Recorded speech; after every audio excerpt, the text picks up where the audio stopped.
All right, so we are looking at Paul versus Plato. Gospel preacher owns pagan genius. Pagan genius. So, actually, I was saying last week I didn't know why that Paul is always depicted with a sword, so I looked it up, and apparently it's because he's supposedly beheaded with a sword, so that's supposed to represent his martyrdom. So, this is our lesson plan again. So the first lesson we talked about the manuscript tradition and the foundations of government. And what we're doing is contrasting Paul and Plato on various points within their systems of thought. Paul as a representative of Christianity, Plato as a representative of paganism. So, someone want to remind us what is Plato's theory as to the foundations of government, the reason that government has a lawful authority? The social contract theory, or the agreement of the people. Paul, what does Paul say about that? What's the foundations of government according to Paul?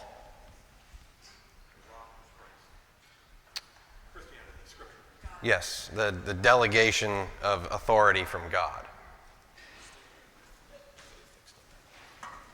You got a bolt in your car?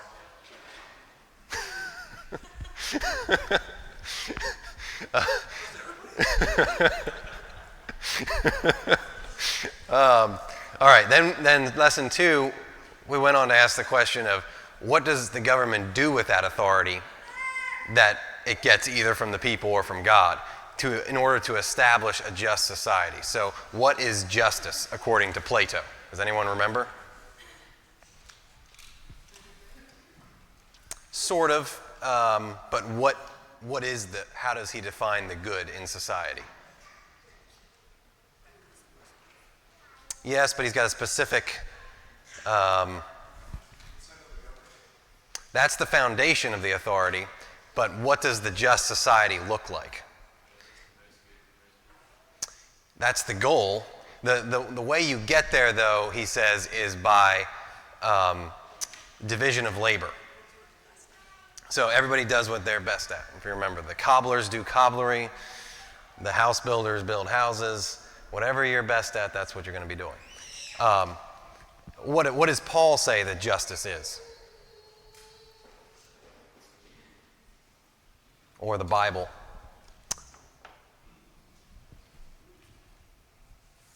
What defines justice? There should be no trouble answering this in this church, all right? Can you help us out, Joel? Right, the law of God. It's all right, thank you. Okay, all right. And then that means we have to have a mechanism for transforming society either into the law of God or into a proper division of labor, according to Plato. So for Plato, how do you accomplish that? What's the fundamental tool that you use to transform society?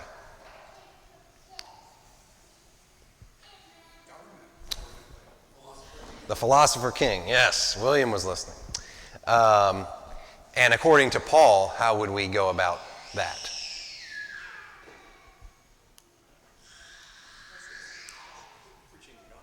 The gospel leading to personal transformation of individuals, which then leads up to a transformation of the whole society. So you got top down versus bottom up.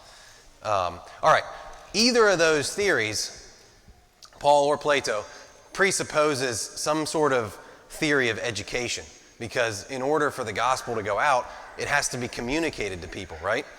Or in order to have a philosopher king, you have to have some sort of system for educating that king into becoming that. So both systems need some sort of theory of how you educate people. So our system has been to look at Plato and then Paul. So we're going to see what Plato says about education. So we're going to go to this little dialogue called Meno, where they talk about education. So Meno asks this. He says, talking about how you go out and find knowledge. He says, "How will you go look for it, Socrates, when you do not know at all what it is? How will you aim to search for something you do not know at all? If you should meet with it, how will you know that this is the thing you did not know?" So if I tell you to go out and look for a snipe, how are you going to know if you found the snipe? Because if you could meet a strange animal, but you don't know it's a snipe because you don't know what a snipe is. On the other hand, if you already know what a snipe is, you don't need to look for it. So we have this problem of how education can ever even get started. So Socrates says, "Well, I know what you want to say, Meno. Do you realize what a debater's argument you're bringing up? That no man can search either for what he knows or for what he does not know. He cannot search for what he knows, since he knows it, and there is no need to search, nor for what he does not know, for he does not know what to look for."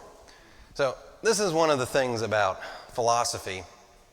This is why philosophy gets a bad rap, because you take things that seem obvious and then you analyze them until everybody's confused and nobody knows what's true anymore.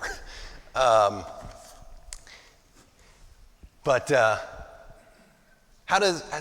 this is how Plato frames the problem that he's going to address, and that his theory of education is based on.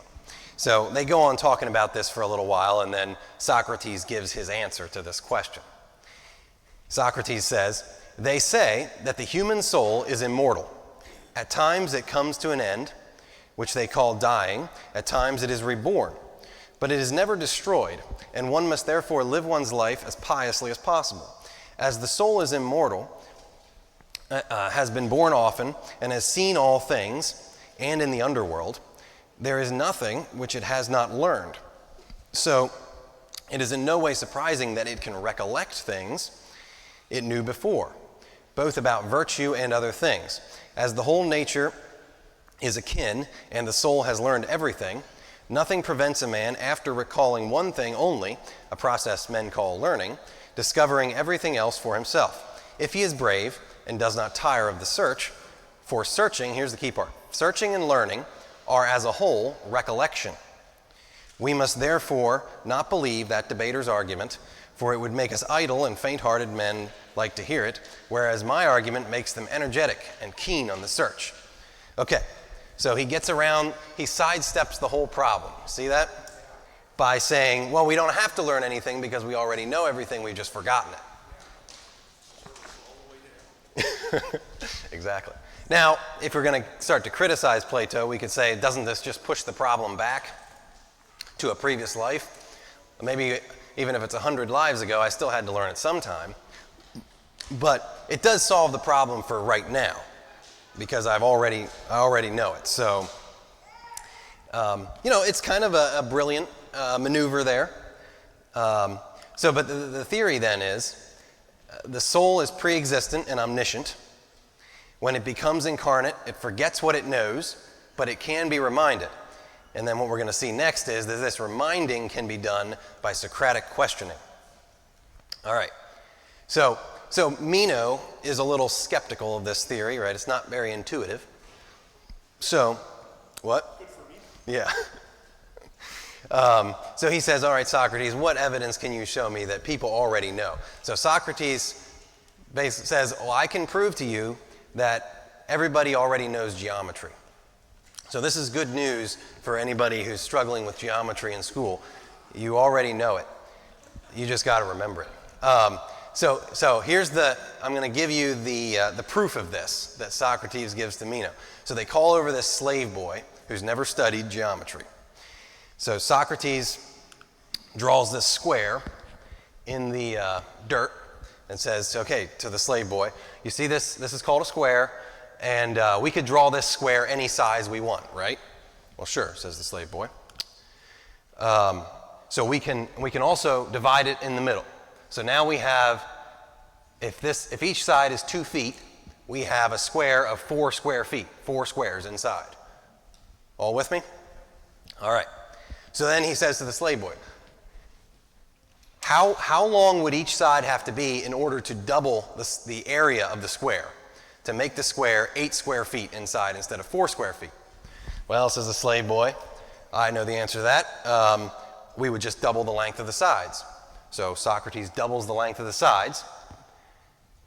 But then the slave boy sees, oh, I got a problem. Now we quadrupled the size because, see, we've got the original square and then 3 more. So now we actually made it 4 times as big, not 2 times as big. So Socrates says, all right, so we've got 4 square feet, or the big square is 16 square feet. So a side of, we're still trying to find out how long of a side would it take to make a square of 8 square feet. Well, says the slave boy, 2 is too short, 4 is too long, so I got it, it'll be 3. So then Socrates draws a square with 3 feet on a side, but we still got a problem. Now it's 9 square feet. What we're trying to get to is 8. So now the slave boy doesn't know he doesn't know. He's like, okay, I don't know. So here we go. Now this is the critical part. So listen here, and we got to see does Socrates tell him the answer, or does he come up with the answer on his own? So Socrates says, he goes back to this original square.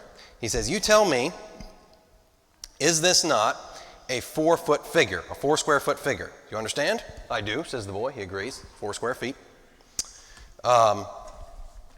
We add to this figure, says Socrates, that which is equal to it. So he adds this one. Yes, says the boy. And we add this third figure equal to each of them. He adds another one. Yes, says the boy. Could we then fill in the space in the corner, says Socrates. Well, yeah, says the boy. So now we're back to our 16 square foot square. Socrates says, so we have these 4 equal figures. So 1, 2, 3, 4, all equal to the original square. Yes, says the slave boy. Well then, how many times is the whole figure larger than this one? So the original one to the big one. Well, it's 4 times as big, right? Socrates says now, but we should have one that is twice as large. Or do you not remember? Certainly, I do, says the slave. All right. Then Socrates redraws it to this. And he says, now, does not this line from one corner to the other cut each of these figures in 2? So each of these 4 original squares, he cuts them in half. Yes, says the slave boy. So these are 4 equal lines which enclose this figure. So he says that we got 4 equal lines, so that makes a new square, right? They are, says the boy. Consider now, says Socrates, how large is the figure? Says the boy, I don't understand. Socrates says, within these 4 figures, so each of the original size squares of 4 square feet, each line cuts off half of each, does it not? So this line down the middle of the original square cuts it in half. So if the original square is 4 square feet, how big is the triangle, this triangle? How many square feet? The original one was 4, so half of it would be 2, right? Within each of these 4 figures, each line cuts off half of each, does it not? Yes, says the slave boy. How many of this size are there in this figure? So he says, how many of this size triangle of 2 square feet are there in the dark figure here? 1, 2, 3, 4. 4, says the slave boy. And how many in this? So how many in this original square? How many triangles in that one? 2, says the slave boy. All right, says Socrates. Now, what is the relation between 4 and 2? In other words, between a square with 2 triangles and a square with 4 triangles. Well, it's double, says the slave boy. So how many square feet? Given that this triangle is 2 square feet, how many square feet are in the big one? Well, 8, says the slave boy. Based on what line, says Socrates. So what we were trying to find, remember, we're trying to find the length of the line that makes the 8 square foot square. Well, it's based on the diagonal of the original square. So the slave boy points to this one. All right, that is, says Socrates, on the line that stretches from the corner to corner of the original figure. Yes, says the slave boy. Clever men, says Socrates, call this the diagonal. So that if the diagonal is its name, you say that the double figure would be that based on the diagonal. Well, most certainly, Socrates, says the slave boy. So he's saying any square, if you take the diagonal and make a new square out of that diagonal, you get double the original square. All right, now here's his conclusion. He says, what do you think, Meno? Has he, in his answers, expressed any opinion that was not his own? Meno says, no, they were all his own. Socrates, and yet, as we have said a short time ago, he did not know. That is true. So these opinions were in him, were they not? Well, yes. So the man who does not know has within himself true opinions about the things that he does not know. Well, so it appears. These opinions have now just been stirred up like a dream, or they've been remembered, right? But if he were repeatedly asked these same questions in various ways, you know that in the end his knowledge about these things would be as accurate as anyone's. It is likely, says Meno. All right, so what do we think? Did the boy remember this from a pre-existent life, or did Socrates communicate this to him? What do we think? What do you think, Joel? Yeah, I think he does know. It's a little thing called leading questions, right? Yeah, I'm a little skeptical of the proof, but you get the idea, though, of what he's trying to say. He's trying to prove that by questioning somebody, you can get them to remember things and get them to and teach them without actually communicating anything to them, is the point of it. We can disagree that he actually proved that from this illustration, but that's what he's trying to say. Okay, so again, Plato's theory of education then, the soul is pre-existent and omniscient. When it becomes incarnate, it forgets what it knows, but it can be reminded. The reminding can be done by Socratic questioning. So there we get the contents of the education is the knowledge from the previous lives. The mechanism of the education, the technique, is Socratic questioning. All right. And you can see Plato applies this widely in his dialogues. He loves the back and forth, the questioning. So he really did believe in this method. All right, let's go to Paul. What does Paul say? So there is like we've seen a number of times now, a superficial similarity between Paul and Plato, in that they both believe in a form of innate knowledge, a form of knowledge that you don't get from other people or your environment, but that's actually innately within you. But here's what Paul says about that. In Romans 1, he says, because that which is known about God is evident within them. Talking about the unbelievers who haven't heard the gospel. It's evident within them, for God made it evident to them. So there's something in them, he's saying, that's just there, that God put there. For since the creation of the world, his invisible attributes, that is, his eternal power and divine nature, have been clearly perceived. Perceived by whom? Well, they're understood by what has been made. So they're understood by the things that have been made, so that they, the things that are made, are without excuse. So they're understood by these people from the creation of the world.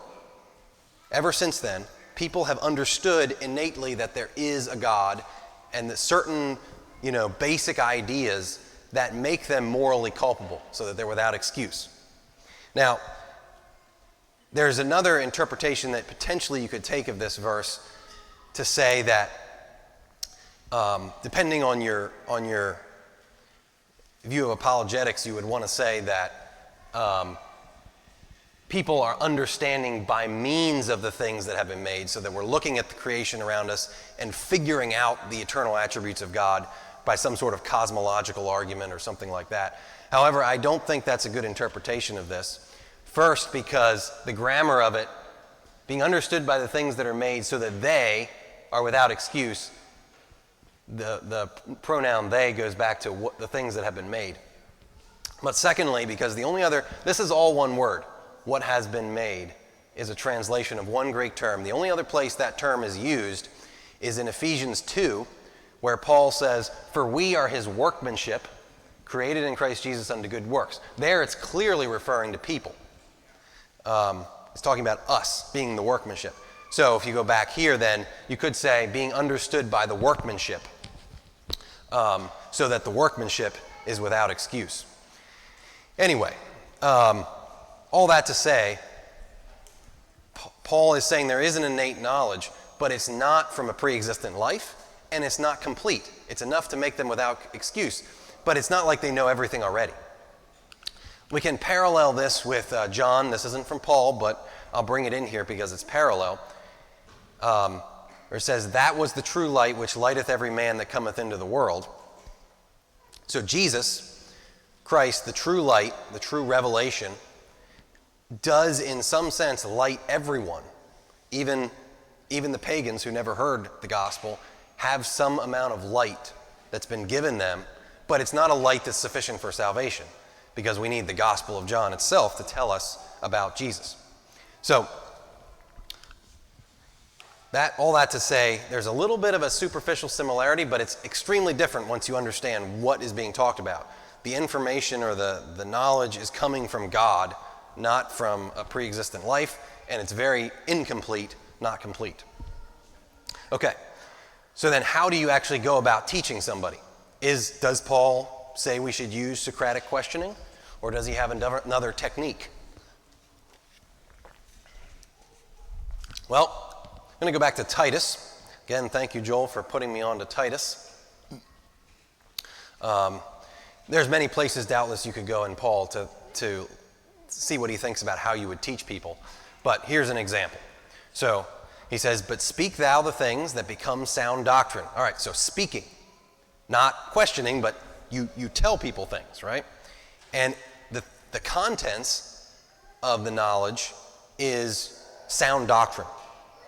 And that the aged men may be sober, grave, temperate, sound in the faith, in charity, in patience, and the aged women likewise, that they be in behavior as becometh holiness, not false accusers, not given to much wine, teachers of good things. Again, you teach, and the contents of the teaching is good things.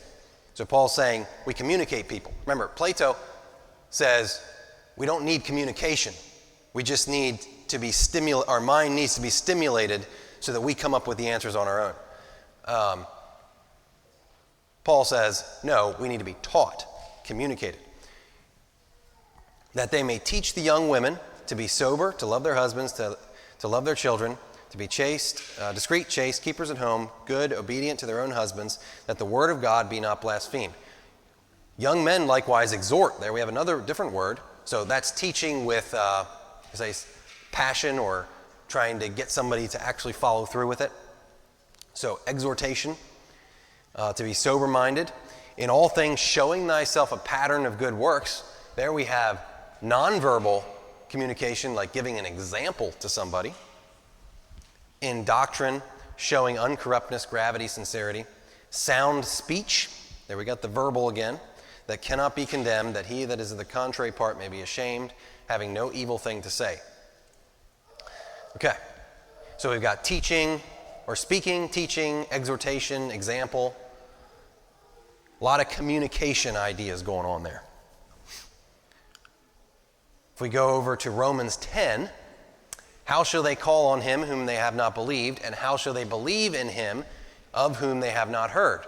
And how shall they hear without a preacher? Now, this would not be a problem for Plato. He would say, we don't need a preacher, we need a questioner. Or ultimately, a pagan who's never heard the gospel, according to Plato, would be able to reflect and reason and figure it out. Paul says it's not possible for them to know or for them to hear without a preacher.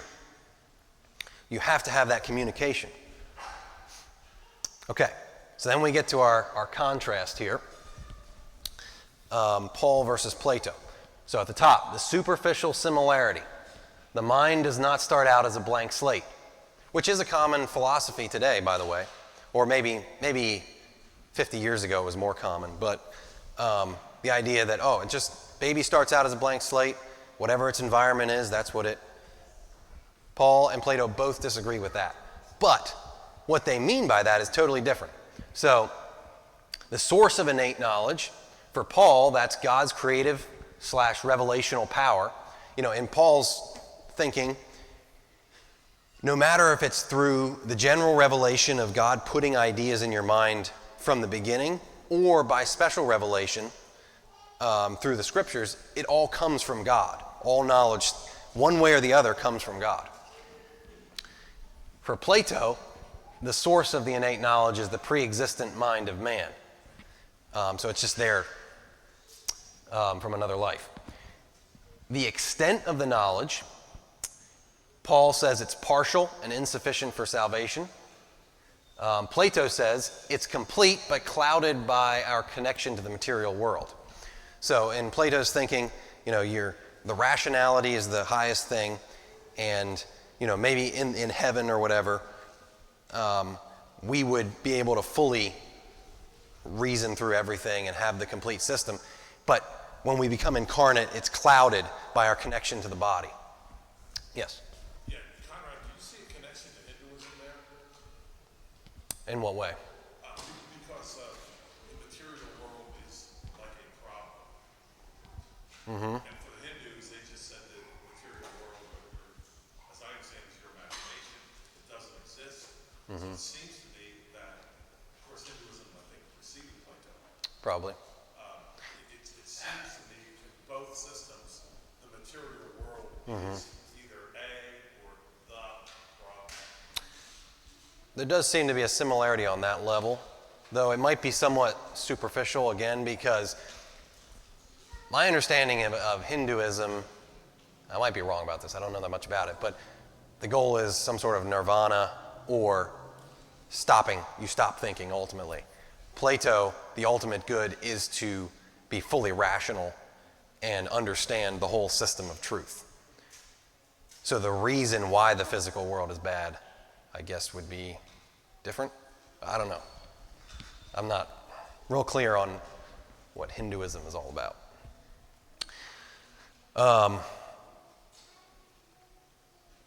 Okay.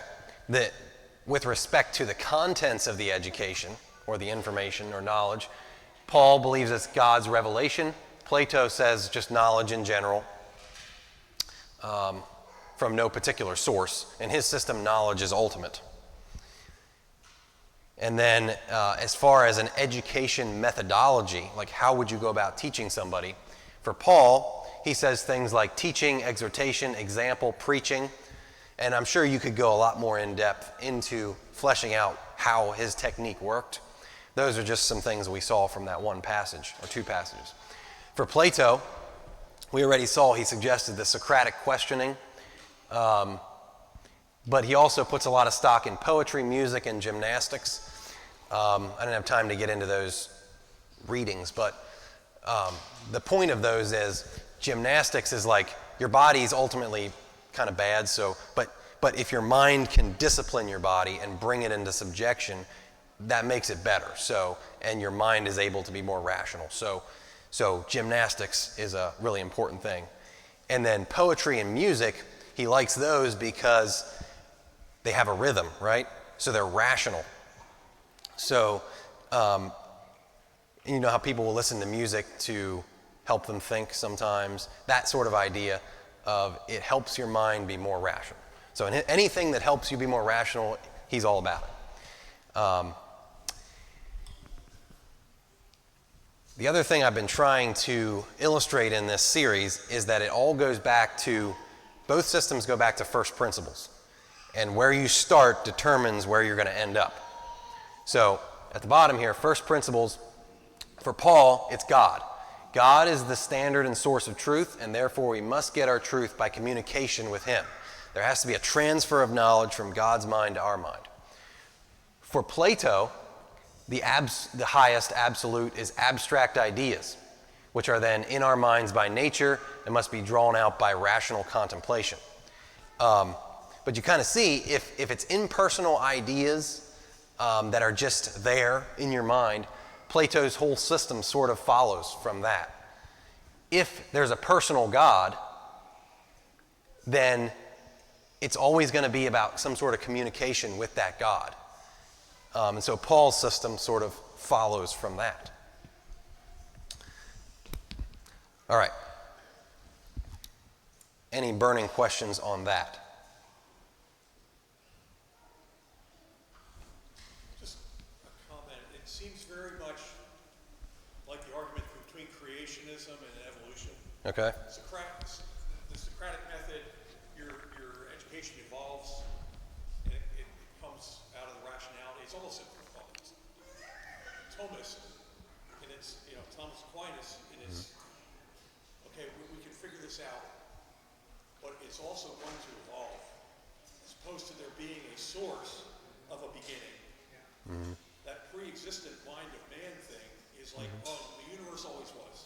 Right. It's always been. Right. As opposed to, no, God created it. Right. So there's a lot of parallels between Right. the creationism and evolution argument. Right. And Plato does believes in multiple ultimates. We're going to see that later on. The physical world is eternal, but it started out as like a formless mass, and then you have the world of the ideas that then forms the physical world into something rational.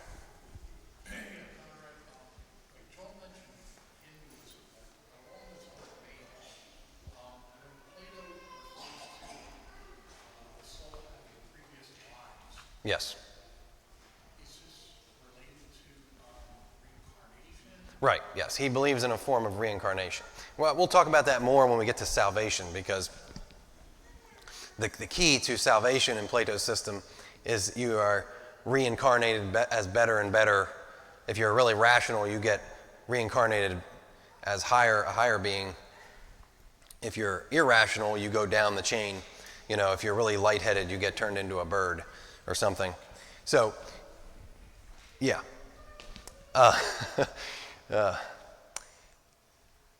The other theme that I've had in this series is to try to show how these ideas filter down into our thinking today.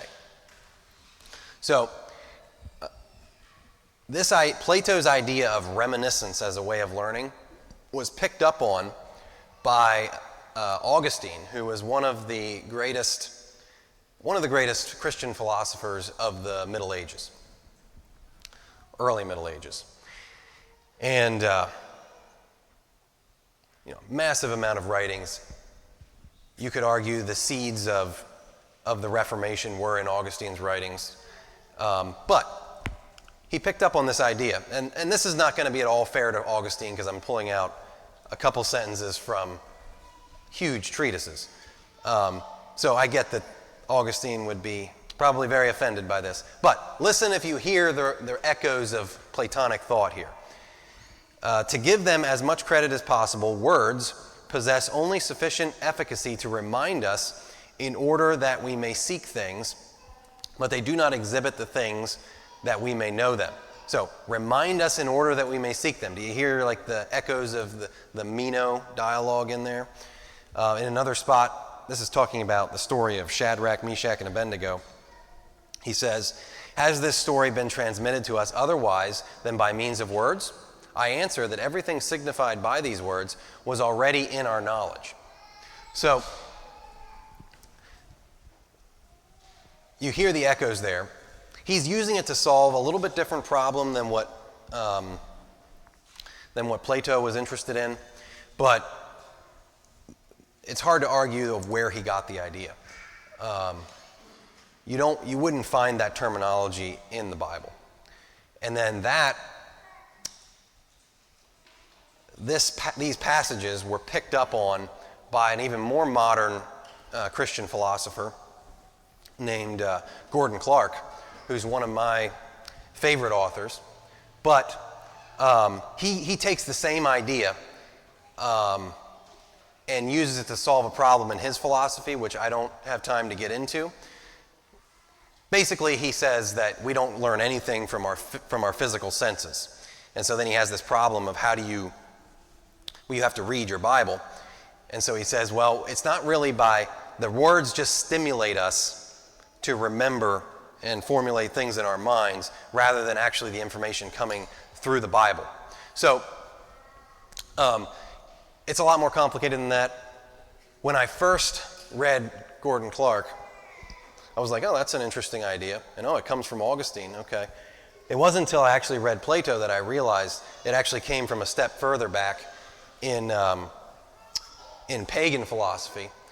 And that has sort of caused me to have to rethink parts of Clarke's philosophy. So anyway, Clarke was a writer in the 19th century. So these ideas, over thousands of years, continue to be propagated. Yes. Yes. Regarding the first section, I understand how you're interpreting that quote, but at the same time, couldn't it also be, I described a hammer to you, and you had never seen one, never Right. used one, and you had to go find one Right. and try and drive a nail.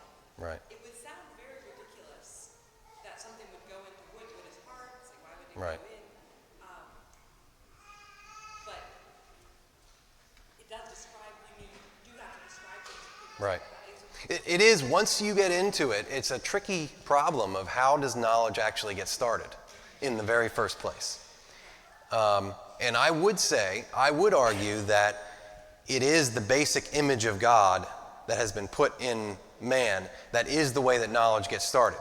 But I would not then take that further than what Paul takes it to say that that's the entire explanation of knowledge and education. That idea seems foreign to the Bible. So, philosophers like Clarke or Augustine would probably call me like a syncretist then. And there's something to be said. It's a very consistent system to argue that, but if you only read the Bible, you're never going to come to that idea. And that's why I don't know. Oh, you had another question. Yes. The other one was, I've heard people propound the thought that of the importance of reading the Bible aloud, Okay. and that in the Bible when we hear the Word of God shared, it's always a spoken medium opposed to a written medium. Does that relate enough to what you're talking about? These people, are they trying to say that the word only becomes communicative or true when it's spoken, Or that it's more efficacious? or more effectual? You often, or not often, I have heard it used for why you need to read a larger portion of Scripture during the service opposed to, here's my two verses that I'm preaching from, or why you should read the Scripture aloud. Like you see in the Old Testament, they got the congregation together and they read the whole law. Right. They didn't pass out, here's your copy of the law, and here's your copy of the law, Right. here's your copy of the law. Everybody go home and read the law. Well, I would say that might be a little anachronistic because you didn't really have silent reading before the Middle Ages, or really before the printing press. Middle Ages, I'll say. Nobody read silently. You had to have a trained scribe, and he would read, because he only had a few people had manuscripts. So to say that because that's how it was, that's how it should be, when there was no other system, I don't know. That seems like a jump in logic to me. It's more a passing thing than I've heard. But I don't know that this relates to the Platonic philosophy. That seems more like just, I don't know. Were you going to say something? There was a question about how can we know, but we're made in the image of God. Does that just give us the ability to understand knowledge because we're made in the image, as opposed to the idea that there's an echo of knowledge in us because God created us? Not sure if I fully understand the distinction you're making. Well, something you said made me think that, God has implanted knowledge in us when He created us. Mm-hmm. Is that as true as it would be to say that He made us in His image, able to understand knowledge? Right. It seems like what Paul is saying is that the knowledge of God, at least certain aspects of God, are there. That He is, His eternal power and Godhead is there, and it doesn't have to be learned in the full sense. Also, like Adam and Eve, when they're created, they're immediately talking to God. It doesn't really appear like God gave them a lesson in grammar before, like they seem to have already known how to talk. So we can't really press beyond we got to be careful not to press beyond the bounds of revelation. We know there's something there. We don't know how much. I feel like Augustine here is pressing a little bit beyond the bounds of revelation, and probably Clarke too.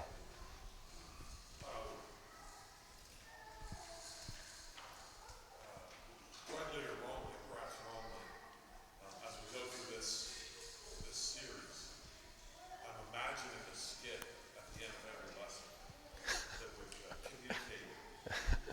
Don't do that to me. And I'm thinking that today's skin would be, we took someone from, let's say, Mexico, who hasn't been taught anything, and you question him, figure out that he already knows all the Russian czars Right. back in the 6th century. Right. That's going to be another level of Socratic questioning. So, one conclusion I would draw from this is the idea of Socratic questioning. I've heard people give a lot of lip service to it. It's asking questions. People say, "Is this a great way of educating, drawing people out?" And yet, I haven't really heard it applied that much. And I think it actually, because it takes a genius to actually do it. Like the writing in here, where Socrates does it, is, I would say, brilliant. But so two things: it seems to be given a lot of lip service, but never applied. And two, it's not Christian. So in terms of how we're going to educate our children, it seems like the Bible's much more about speak of these things when you're rising up and when you're lying down. Example, exhortation. In the book of Proverbs, it's always about wisdom being imparted from the Father to the Son. That's the Christian model, it seems to me. Brad. Conrad, you can take this and just ignore it or whatever. Thank you. My mind is swimming right now. Why are we even, so I know right now we have no reason as Christians to study Plato. Why would anyone who wants to be a philosopher even care in this sense? Well, for one thing, because his ideas, what I'm trying to illustrate with Augustine, is his ideas are still being propagated today. And it's, when you're reading philosophy, for me, I'm always trying to sort out what's Christian, what's not Christian here. And it's not easy. And to have a little background in paganism makes me say, okay, I've seen a version of that argument before, I'll throw out another thing. I don't know if this is true or not. Here's a suggestion out of what might be a little bit of a Platonic influence. Probably not an influence, but you can see a similarity. Psychology, or the modern psychological therapy method. I never studied it, but the stereotype is you're laying in the chair or the couch or whatever, and the psychiatrist is there asking you questions like, "Don't you remember? Didn't something happen in your childhood?" And from what I understand, you can get people to remember all kinds of things that never even happened. It seems like a similar method. I don't really think it came from Plato, but in the case of psychiatry, but it seems like it's a similar method. Anyway, I don't know, maybe someone studied it more than I have. Christian counseling, on the other hand, is, okay, we can ask questions, try to find out what the factual situation is, but then we want to see what does the Word of God says, and then the goal would be to communicate God's truth to the person. Am I right? You studied this more. It's funny because I haven't studied much of Plato, but I can see what you're saying with the psychology. Is the solution in the person already, or do they need a solution from another source? It's the same basic dichotomy that we have all the way back between Paul and Plato. Anybody else have any thoughts on how these ideas have come down to us?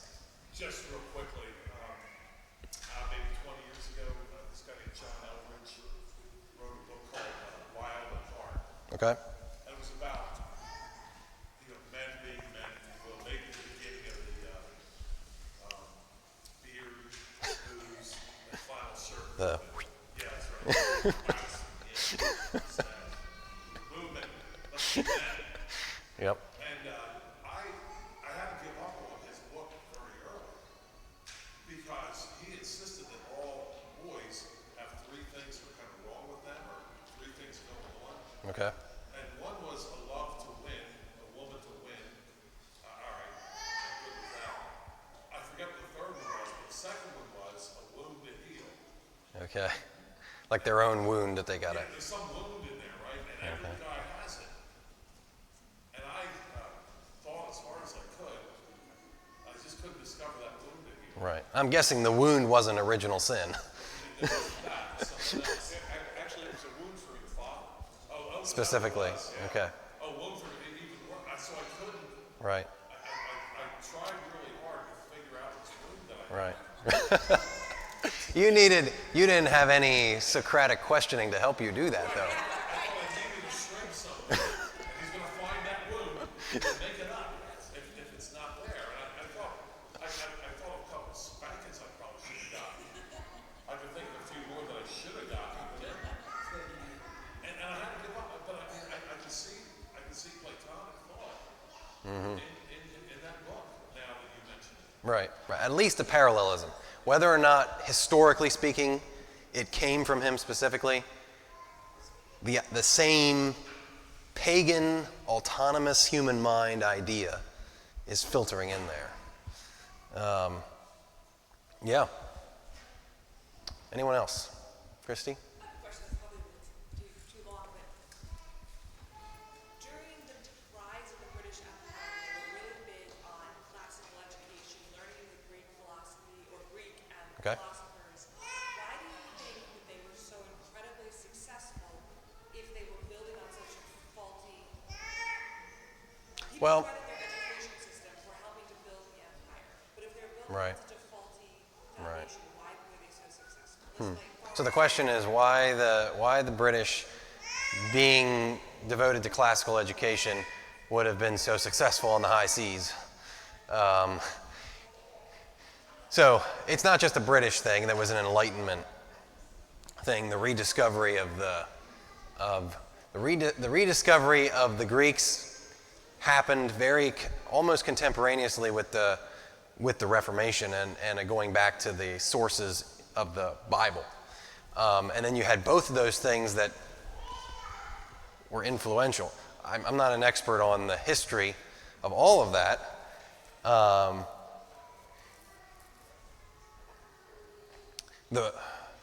There's something to be said for the rigor of British education. I remember one time I was listening to a lecture series on the British in India, and he was giving questions from the exam that you had to pass to become a minister in India, and it was just like, whoa. You had to be able to, well, first of all, you had to be able to take the test in like Latin and Greek and that kind of thing, and then these questions that is just like, whoa, that's crazy. So you could say that was good in a way, the rigor. Just from a presuppositional standpoint, I would guess that their success was more related to the Christian ideas than the pagan ones, but I'm not prepared to prove that right here, right now. They were steeped in Christian. Right.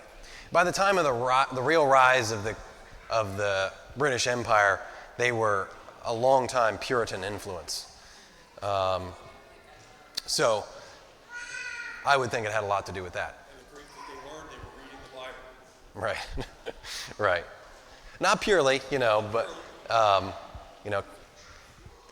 Calvin himself was classically educated and read, and quotes often in his institutes from, Virgil and all those guys. But anyway, I don't know where I was going with that. Anybody else, or we'll wrap it up there? All right, thank you. Thank you for listening.